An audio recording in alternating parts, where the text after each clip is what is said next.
अब मैं यहाँ से ये बोल रहा हूँ कि जो जी ऑफ एक्स मेरा फंक्शन है वो मेरा मॉड ऑफ एक्स है, मतलब अगर -5 -3 मान लेते हैं, इंसर्ट किया तो 3 मिलेगा, 3 किया तो भी 3 मिलेगा, 2 किया तो 2 मिलेगा, -2 किया तो भी 2 मिलेगा, 1 पे 1, -1 पे 1, ठीक है। तो ये मेरे पास आंसर में आ जाएगा। Is it clear? तो अब अगर आप देखोगे तो जी जो है वो 1 1 फंक्शन नहीं है, एफ जो है वो हमारा 1 1 है, जी जो है is not 1 1, not 1 1, this is not 1 1। लेकिन अगर मैं गॉफ की बात करता हूँ, गॉफ, तो अगर गॉफ को अंडरस्टैंड करेंगे तो गॉफ ऑफ 1 क्या आएगा, बिल्कुल 1 आ जाएगा। गॉफ ऑफ 2 क्या आ जाएगा, 2 आ जाएगा। तो गॉफ जो है वो मेरा इंजेक्टिव फंक्शन, यहाँ पे मैंने बता दिया, g o f is an injective function but g is not injective. That was the example which was asked to you to give, ठीक है।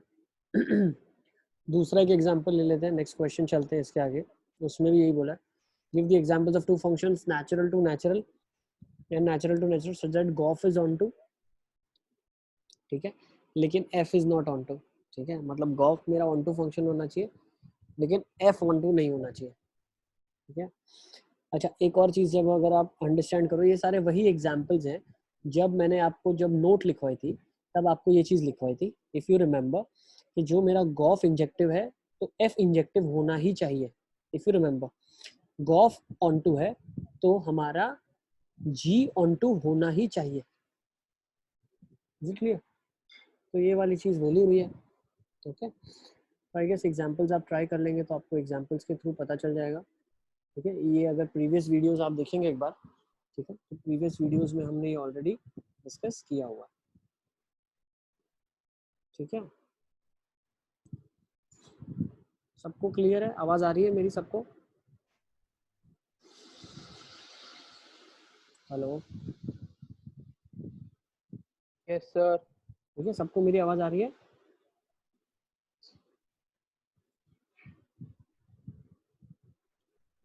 चलिए, अब नेक्स्ट देख लेते हैं क्वेश्चन, 17th क्वेश्चन। क्या लिखा हुआ है?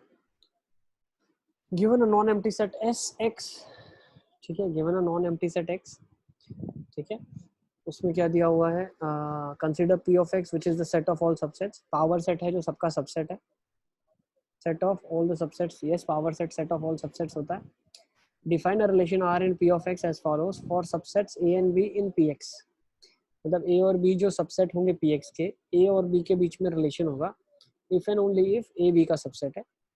अच्छा, ठीक है, अब क्या बोला है, is R an equivalence relation on P of X, justify your answer, ठीक है। तो सबसे पहली चीज जो मैं यहाँ से अंडरस्टैंड करूंगा वो ये है कि पी ऑफ एक्स जो होता है which is nothing but power set of X, ठीक है, वो क्या होता है, पावर सेट हमेशा एक सेट के सबसेट्स जितने भी हो सकते हैं उन सबको एक साथ कंटेन करता है अपने अंदर, ठीक है। ये चीज हमने अंडरस्टैंड की हुई है, ओके। तो अब इसके आगे मैं क्या बोल सकता हूँ, मैं ऐसा बोल देता हूँ,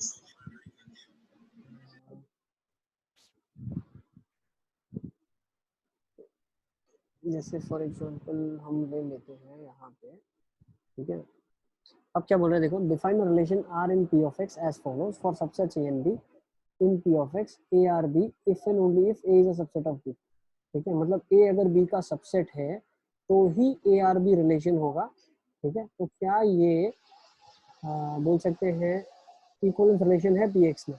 तो मुझे एक चीज बताओ, जो अगर एक सबसेट है, मतलब अगर मैं बात करता हूँ एक जो सेट है, क्या वो खुद का सबसेट होगा ही होगा? यस, बिल्कुल होगा। तो मैं बोल सकता हूँ ए आर ए, ठीक है, ए आर ए होगा for all A belonging to P of ए।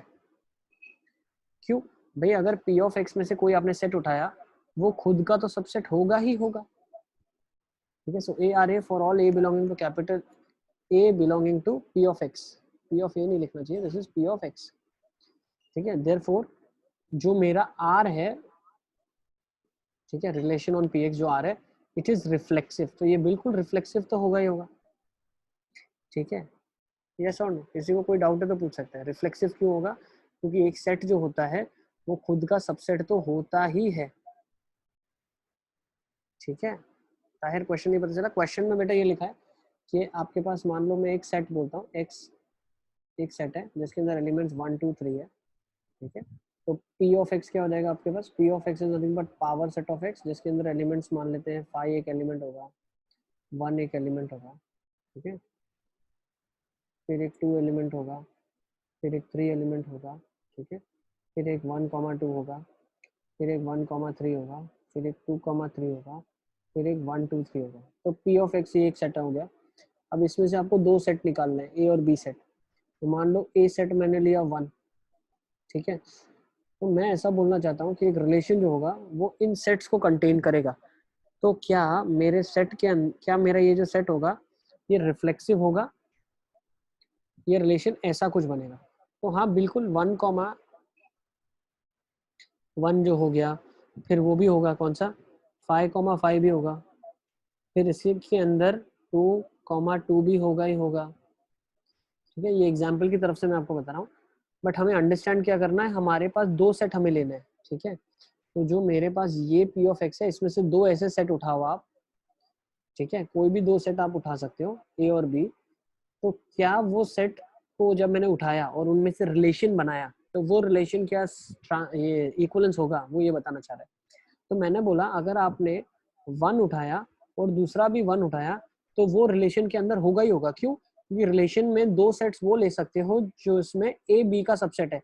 तो भैया जो 1 है वो खुद का तो सबसेट है ही, सो I can say 1 is a subset of 1, ठीक है। तो 1 अगर 1 का सबसेट है तो ऑब्वियसली 1,1 जो है सेट्स में, ठीक है, ऐसे वाले में देखो, ये वाले को मैं बोल रहा हूँ 1,1 जो है ये फॉर श्योर रिलेशन में होगा ही होगा, ठीक है। हमारा कहने का मतलब ये है।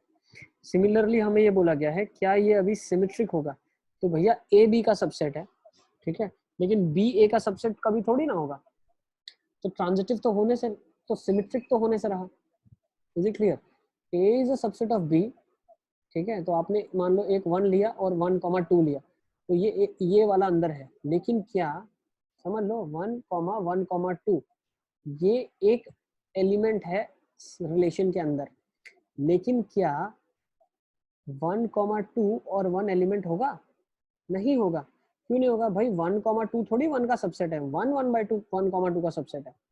तो जो ए बी का सबसेट है वो एलिमेंट्स आप ले सकते हैं, लेकिन ए बी का सबसेट है तो क्या मैं बोल सकता हूँ बी ए का सबसेट होगा? नहीं, that's not always true. A is a subset of B. This does not imply that B is a subset of A. This does not imply that B comma A will be there. So it is not symmetric. तो reflexive नहीं है, symmetric नहीं है। दूसरा A R B है, इसका मतलब A B का सबसेट है, फिर B R C है तो B C का सबसेट है। तो मैं क्या बोल सकता हूँ A C का सबसेट है? यस। तो ये बिल्कुल ट्रांजिटिव भी होगा ही होगा, ठीक है। तो आप क्लियरली बता सकते हैं कि it is reflexive and transitive but not symmetric, okay. 9th question आपको नहीं करना है, बाइनरी ऑपरेटर का क्वेश्चन है। Yes alias sir. सर मतलब अगर हमने ये प्रूव कर दिया कि वो सिमेट्रिक नहीं है तो वो पता चल जाएगा ना कि वो इक्विवेलेंस नहीं, तो फिर ट्रांजिटिव प्रूव करने की क्या जरूरत है? जस्टिफाई लिखा हुआ है आपके आंसर को, आप जस्टिफाई करें तो आप जस्टिफिकेशन करके बता सकते हैं। अब जस्टिफिकेशन तो हर इंडिविजुअल पे डिपेंड करता है कितना जस्टिफाई करना चाहता है, ठीक है। तो आप सिर्फ इतना बोल देंगे कि भाई सिमेट्रिक नहीं है तो इक्विवेलेंस नहीं होगा तो भी ठीक है। मैंने तो आपको सब बता दिया कि रिफ्लेक्सिव है, सिमेट्रिक नहीं होगा, ट्रांजिटिव होगा, ठीक है, क्योंकि I don't know what may come in the examination. So if this comes in the exam, you can only say, sir, it is not symmetric. That's why it is not equivalence. ठीक है, चलें आगे। 9th I guess आप लोगों ने नहीं करना है, आपको 9th वाला बाइनरी ऑपरेशन है, छोड़ दिया आपने। 10th वाला बहुत सिंपल है, ठीक है, इसी के बाद वाला क्वेश्चन है। क्या है 10th में लिखा हुआ? n एलिमेंट्स है, ऑन टू बनाना है, तो obviously n factorial is the answer, ठीक है। काफी सिंपल क्वेश्चन है तो। फिर आगे देखते हैं नेक्स्ट, ए बी सी और 1 2 3 एफ इनवर्स, बहुत सिंपल, बहुत ज़्यादा सिंपल, ठीक है ना। तो नेक्स्ट क्वेश्चन देखते हैं। हाँ ये वाला क्वेश्चन है। क्वेश्चन में क्या दिया हुआ है? सी देखो, इससे पहले वाला जो क्वेश्चन था मैं देख लो एक बार एक्सप्लेन कर देता हूँ, आपके माइंड में ऐसा डाउट नहीं रहना चाहिए, ठीक है। क्या लिखा हुआ है? ए बी सी और 1 2 3 एलिमेंट है, find F inverse of the following. इसका इनवर्स निकालना है, ठीक है। तो इसका अगर मुझे इनवर्स निकालना है तो देखो इनवर्स पहले तो पॉसिबल होगा कि नहीं होगा। तो अगर A3 B2 C1 है तो यस ये इन्वर्टेबल है और इसका इनवर्स आप निकाल पाओगे, लेकिन ये क्या है? मैन्युअल फंक्शन है तो नॉट पॉसिबल। इसका इन्वर्स निकालना पॉसिबल ही नहीं है, इट्स नॉट इन्वर्टेबल। तो लिख देंगे आप it's a many one function not invertible, तो इसका इन्वर्स नहीं निकाला जा सकता है। ठीक है, नेक्स्ट देख लेते हैं। चलिए क्या लिखा है, ए का वैल्यू जो लिखा हुआ है -1012, बी ए लिखा हुआ है, एफ और जी ए से बी में फंक्शन डिफाइंड है, एफ एक्स ये है, जी एक्स ये है, are F and G function equal, justify और आंसर। इक्वल फंक्शन कब होते हैं? When the functions are set to be equal, जब आप जो वैल्यू उसकी इनपुट में देंगे उसी के लिए सेम आपको आउटपुट मिलेगा, वो भी एफ में भी और जी में भी। ठीक है, तो आप दिखा दें सारा का सारा इक्वल फंक्शन बता दो भैया, एफ में मैं -1 डाल रहा हूँ तो क्या आंसर मिल रहा है, एफ में मैं 0 डाल रहा हूँ तो क्या मिल रहा है, जी में 1 डाल रहा हूँ तो क्या मिल रहा है, सॉरी एफ ही बता रहे हैं पूरा, तो पहले एफ सारा बता डालो भाई, फिर एफ में 1 डाल रहा हूँ तो मुझे ये आंसर मिल रहा है, एफ में 2 डाल रहा हूँ तो ये आंसर मिल रहा है। चेक कर लेते हैं इसके अंदर ही, एफ एक्स तो यही है, इसी के अंदर चेक कर लेते हैं भाई। अगर आपने इसको फैक्टराइज कर लो तो x इंटू एक्स माइनस 1 हो गया, तो अगर आपने 0 डाला तो 0, 1 डाला तो 0, अब -1 डाला तो कितना आ जाएगा, -1 -2 2 आ जाएगा, और 2 डाल दिया तो 2 इंटू 1 2 आ जाएगा। सही है, अब फिर इसको बता दो अब जी के लिए, तो जी में आपने क्या बोल दिया भाई, जी के लिए चेक कर लेते हैं, तो जी में -1 डाला, जी में 0 डाला, जी में 1 डाल दिया, जी में 2 डाल दिया। सही है, अब जी में अगर मैंने -1 डाल दिया तो जी फंक्शन क्या है, देखो यहाँ लिख देता हूँ, 2 times mod of x minus half minus of 1, तो जी में -1 डाल दिया तो 2 इंटू 3/2 -1 हो जाएगा, तो 3 - 1 2 आ जाएगा, तो जी ऑफ -1 2 है। फिर जी ऑफ 0 देख लेते हैं, जी ऑफ 0 क्या जाएगा, तो माइनस हाफ खुलेगा तो हाफ आ जाएगा, 2 इंटू हाफ 1 आ जाएगा, 1 - 1 0 आ जाएगा। जी ऑफ 1 देख लेना, हाफ हाफ इंटू 2 1 1 - 1 0, 2 डाल दिया तो 3/2, 3/2 का 2 कट गया, 3 - 1 2। तो अगर आप ऑब्जर्व करेंगे तो भाई एफ ऑफ 2 जी ऑफ 2 है, एफ ऑफ -1 जी ऑफ -1 है, एफ ऑफ 0 जी 0 है, f1 g1 है। So yes, for all the values of input, same output is obtained in both the functions. So yes, f and g are equal functions. ठीक है, तो ये भी हमने कर लिया। अच्छा, 12th भी नहीं करना आपको, 13th भी नहीं करना एनसीईआरटी का, ठीक है, 14th भी नहीं करना एनसीईआरटी का। ये सारे बाइनरी ऑपरेशन बेस्ड क्वेश्चन है जिसमें भी स्टार दिखता है। ठीक है, consider the binary operation star defined for r cross r to r। ठीक है, और बाइनरी ऑपरेशन जो होता है वो क्या होता है, हमेशा दो सेट्स के बीच में क्रॉस प्रोडक्ट होता है और वो रिजल्टेंट कोई और एक रिलेशन को आंसर में देता है। ठीक है, जैसे ए स्टार बी लिखा हुआ है तो वो एक ऑपरेशन है, तो वो ऑपरेशन कुछ भी हो सकता है भाई, दो ए और बी के बीच में नंबर्स का एडिशन करो, मल्टीप्लिकेशन करो, डिवीजन करो। ठीक है, तो वो सारा हमारे अभी सिलेबस में नहीं है, तो we not going deep into that. 12 13 14 is binary operator, 15th I have discussed with you, and 16 17 are same questions which we have already discussed. Number of relations बताना है आपको। यस अलीम का 16 और 17 और 18 में डाउट है। 16 17 और 18 वही क्वेश्चंस है ना जो हमने कल की क्लास में डिस्कस किया था, नंबर ऑफ रिलेशंस बताना था आपको। मान लो a 1 2 3 है, then the number of relations containing 1 2 and 1 3, ये तो डिस्कस किया हुआ है कल की क्लास में ना,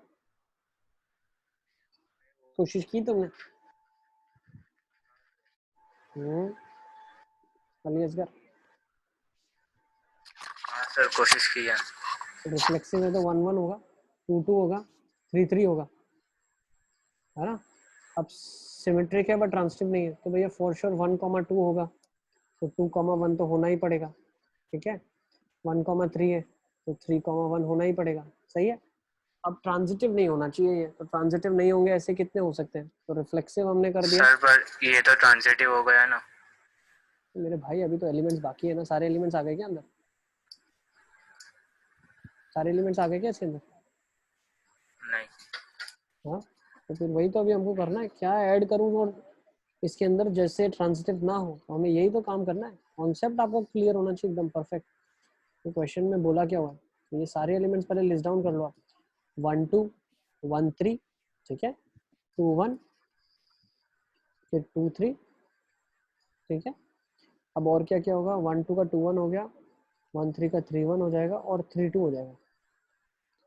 ठीक है, तो एक एक एलिमेंट वाले 3 आ जाएंगे, फिर 2 वाले अगर ले लेंगे तो 3 और आ जाएंगे।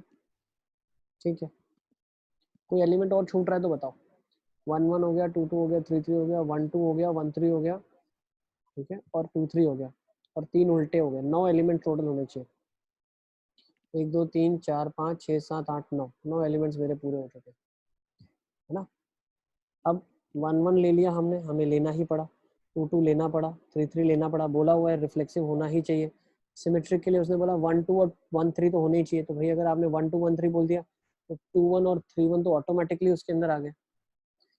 ठीक है, तो अभी हम चेक कर लेते हैं कि कैसे हम कुछ अगर ऐड कर दें तो ये ट्रांजिटिव ना हो। तो एक काम करता हूँ, 2 3 ऐड करता हूँ अंदर। अगर मैंने 2 3 ऐड कर दिया मान लो, ठीक है, तो 2 3 अगर मैंने ऐड कर दिया तो 1 2 और 2 3, तो ये 1 3 तो हो ही जाएगा, है ना। 1 3 तो अंदर ऑलरेडी प्रेजेंट है, तो ये अगर मैं इसको ऐड करता हूँ तो ये ट्रांजिटिव हो ही जाएगा। अच्छा, लेकिन जो मेरा ब्लू में लिखे हुए हैं, क्या ये ट्रांजिटिव है? एक बार मैं इसको भी चेक कर लूँ। 1 2 2 1 1 1 1 2 2 1 1 1 और फिर 1 3 3 1 भी 1 1 है। और मैं क्या बोल सकता हूँ, ठीक है, ये भी 1 1 तो हो ही रहा है। ओके, इससे भी हो रहा है 1 1, ठीक है। तो ये सारे में तो ट्रांजिटिव वो बन ही रहा है, ऑटोमेटिकली ट्रांजिटिव बन रहा है। अब एलिमेंट्स कुछ ऐड ऐसे करें कि मैं 3 6 और 7, अच्छा 2 3 मैंने ऐड कर दिया तो भी वो ट्रांजिटिव तो बन रहा है। ठीक है, तो अब मुझे क्या करना पड़ेगा, मेरे पास अब 2 3 को हटा के एक ही चारा बचता है, 3 2 डालना। तो 3 चेक 2 कर लेता हूँ। ठीक है, तो चेक कर लेता हूँ।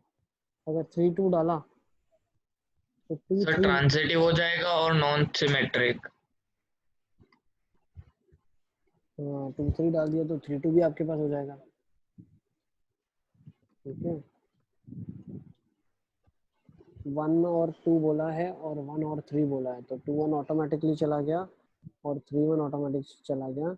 अब 2 3 डालूंगा तो 3 2 भी ऑटोमेटिकली चला जाएगा।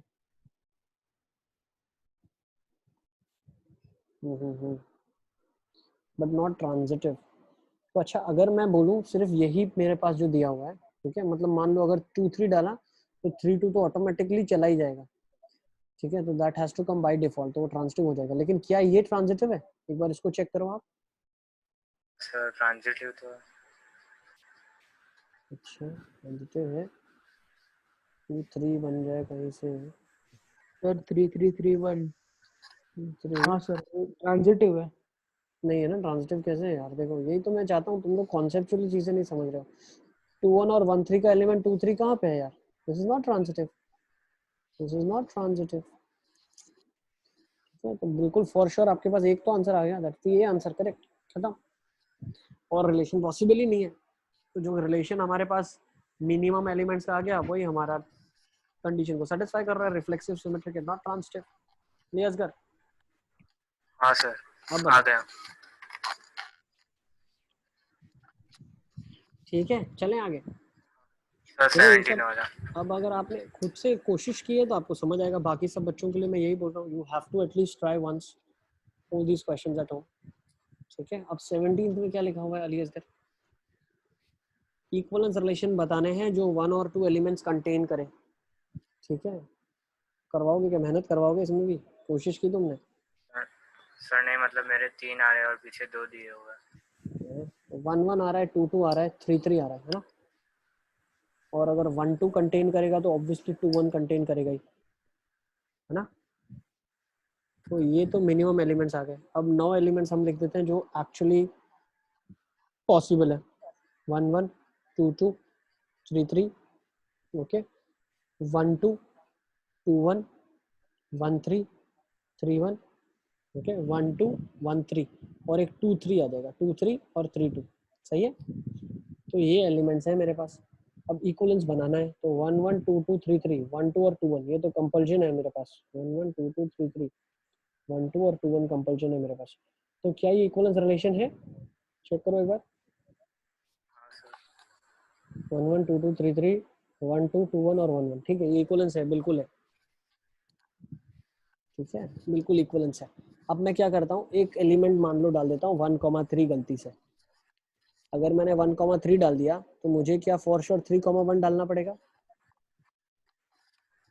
ठीक है, और 1,3 डाल दिया, 1,2। अच्छा, अब इसको इक्वलेंस बनाने के लिए 1 2 तो मैंने डाला, ठीक है। आपकी आवाज कट रही है। मेरी आवाज कट रही है?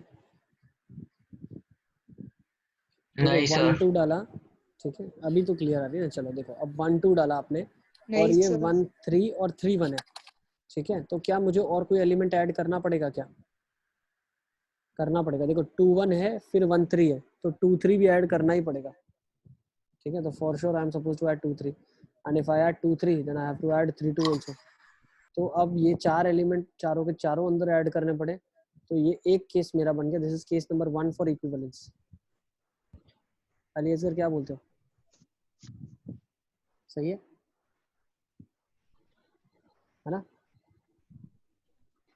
तो मेरे पास अब एक इक्वलेंस ब्लैक में लिखा हुआ है, एक रेड में लिखा हुआ है।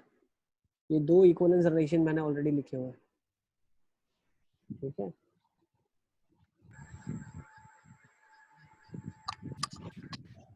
सर एक बार वापस से समझाओ ना, नेट चला गया था। इसका देखो हमने कुछ किया नहीं है। ब्लैक वाला जो लिखा हुआ था वो ऑलरेडी पहला इक्वलेंस रिलेशन है।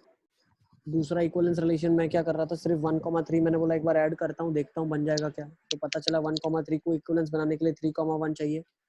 अब 1,3 3,1 है, तो इसको इक्वलेंस बनाने के लिए 2 1 के साथ 1 3 है, तो इसको 2 3 भी चाहिए। तो 2 3 दिया तो फिर 3 2 भी देना पड़ा, तो आंसर आपका 2 आ जाएगा। 2 रिलेशन ऐसे पॉसिबल है 1,2 जो कंटेन करेंगे, जो कि आपकी इक्वलेंस रिलेशन बन जाएगी।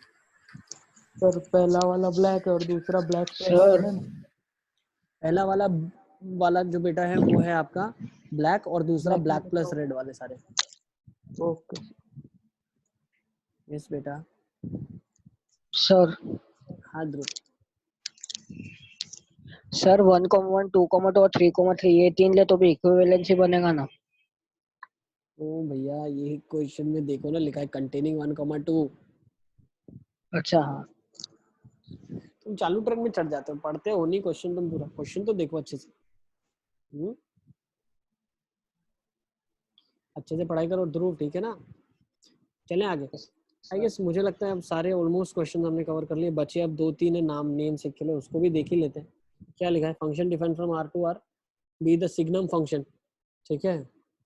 अब ये बताओ आप, G is defined from R to R be greatest integer function box of x, then does fog and goff coincide in 0 to 1? क्या goff और fog 0 से 1 में coincide करेंगे? तो बहुत ही अच्छी चीज है coincide बताने के लिए। आपके पास सबसे जबरदस्त शस्त्र है, वो है आपका ग्राफ, जिसमें आप महारत हासिल कर चुके हैं, ठीक है। यूजुअली बच्चों को नहीं आते ग्राफ बनाने, आप बना से फटाफट ग्राफ। ये सॉलिड कर दिया आपने, ओपन करके इसको ड्रॉ कर दिया, ओपन करके इसको ड्रॉ कर दिया, ठीक है ना। तो ये आपका fx का ग्राफ बन गया। अब fx का ग्राफ किस में? 0 ओपन से 1 क्लोज्ड, ओके। तो 0 ओपन से 1 क्लोज्ड में क्या हो जाएगा? This will be the graph. 1 close में आंसर क्या आ जाएगा? 1 आ जाएगा। अच्छा, अब ब्लैक से मैं बना रहा हूँ ग्रेटेस्ट इंटीजर x का, ठीक है ना। अब then does f o g and g o f intersect? अब 0 से 1 में अच्छा नहीं यार, हमको फॉग और गॉफ का एक्चुअली बताना है, f of x और g of x नहीं पूछ रहा। तो फॉग एक फंक्शन बना लेते, चलो कंपोजिट फंक्शन ही बना लेते, ठीक है। तो हमने क्या कर दिया, फॉग बना लिया। लेट्स से फॉग हमने एक फंक्शन बना दिया फॉग, ठीक है। अब फॉग ऑफ x क्या होगा? This is nothing but f of g of x, ठीक है। अब gx आपके पास क्या है? बॉक्स ऑफ x है, तो क्या बोलेगा? f of box of x बोल रहा है ये, ठीक है। हमें क्या बोल रहा है? f of box of x बनाना है ना, ठीक है। अब ये एक्चुअली ऐसा बोलना चाह रहा है कि f of box of x क्या हो जाएगा? जब x की वैल्यू अलग अलग इनपुट हम करेंगे तो fx फंक्शन के पास जाएगा। अच्छा, अब जो बॉक्स ऑफ x हमारा फंक्शन है, तो मान लो आपने क्या कर दिया, 0 से 1 में हमको निकालना है, ठीक है। तो अगर मैं gx मेरा बॉक्स है, तो अगर मैं x की वैल्यू डालता हूँ 0 क्लोज से 1 के बीच में, तो बॉक्स ऑफ x की वैल्यू क्या आ जाएगी? सीधी सीधी 0 चली जाएगी। बॉक्स x की वैल्यू क्या हो जाएगी? 0। तो ये f of g of x क्या हो जाएगा? f ऑफ 0, और f ऑफ 0 क्या दे देगा आंसर आपको? 0। तो फॉग ऑफ x आपका सीधा सीधा 0 बन गया, ठीक है। फॉग ऑफ x आपका सीधा सीधा 0 बन गया। Is it clear? अब मैं बात करता हूँ गॉफ की। अच्छा एक और चीज ध्यान रखना आप, इसमें एक वैल्यू और अपनी छूट रही है जो कि है 1। तो भैया फॉग की वैल्यू, अब हम क्या करते हैं, फॉग की वैल्यू अंडरस्टैंड करते हैं x इक्वल टू 1 पे। अब x इक्वल टू 1 पे बॉक्स x की वैल्यू क्या आ जाएगी, 1 आ जाएगी। तो f ऑफ बॉक्स x की वैल्यू क्या आ जाएगी बताओ, f ऑफ बॉक्स x की वैल्यू मतलब f ऑफ 1 आ जाएगी। अब f ऑफ 1 मतलब क्या आएगा, 1 आ जाएगा। तो मैं बोल सकता हूँ जो मेरा फॉग फंक्शन है स्प्लिट हो गया दो वैल्यूज में, एक 0 आंसर देगा और एक 1 देगा।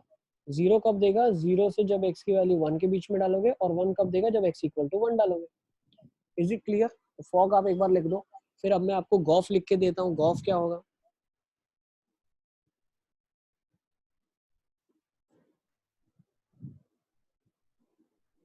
ठीक है? तो should I erase fog now?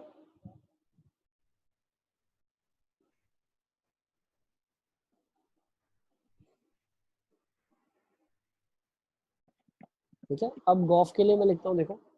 ठीक है, अब जो मेरा गॉफ फंक्शन है वो क्या हो जाएगा, तो जो मेरा गॉफ फंक्शन है वो हो जाएगा g of f of x। मतलब g के अंदर fx का आउटपुट आएगा, f ऑफ x के अंदर पहले x की इनपुट वैल्यू जाएगी और g of f of x से आउटपुट सर आएगा। Yes yes.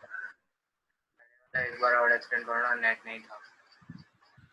देखो क्या लिखा हुआ है क्वेश्चन के अंदर, f ऑफ x जो है मेरे पास, जब मैं g of f of x की बात करता हूँ, ठीक है, मैं अब गॉफ फंक्शन बना रहा हूँ। ठीक है अलियसगर, देख लो एक बार। तो गॉफ फंक्शन का मतलब क्या है, g of f of x। ठीक है, अब थोड़ा अगर मैं मैपिंग के थ्रू आपको समझाने की कोशिश करूं, तो पहले f का मैपिंग होगा, फिर g का मैपिंग होगा।